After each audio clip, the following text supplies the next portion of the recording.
بات یہ ہے نا کہ یہ تمام برادران سنت کے یہاں بھی ہے، تشیع میں بھی ہے، اور شرح الشمائل اس کتاب میں بھی آپ کو مل جائے گی۔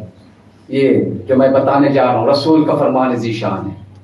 سرکار فرماتے ہیں اللہ المعطی وانا القاسم، سرکار فرماتے ہیں ہر شے کا عطا کرنے والا اللہ مجھے ہے اور میں تقسیم کرنے والا ہوں۔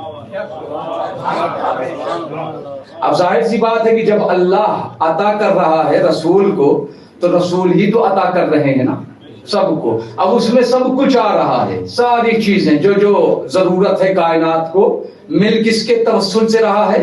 محمد مصطفیٰ، محمد و آل محمد۔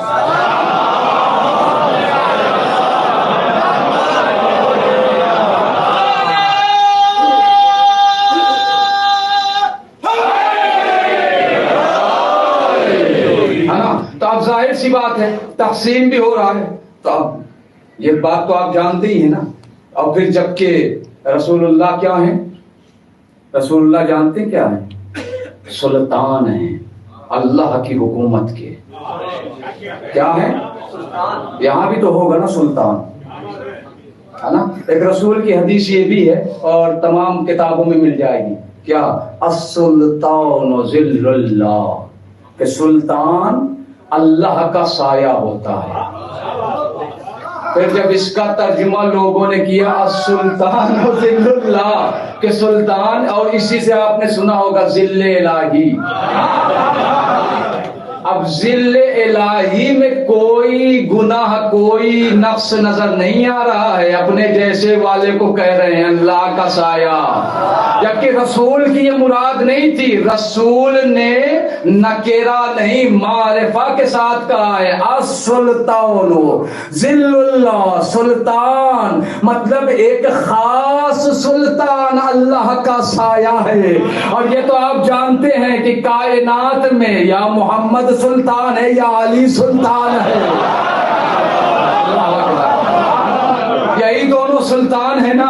تو اب ظاہر حالانکہ یہ سارے سلطان ہیں، لیکن جناب امیر اور رسول اللہ کے بارے میں تو میں نے کہا نا کہ رسول اللہ کی سلطنت کے کیا ہے؟ سلطان ہیں، ہے نا۔ اور علی کیا ہے؟ وزیر ہیں۔ کیا ہے؟ تو یہ بتائیے کہ سلطنت کا کام سلطان کرتا ہے کہ وزیر کرتا ہے؟ جب سلطنت اللہ کی ہو تو پھر وزیر کرے گا نا۔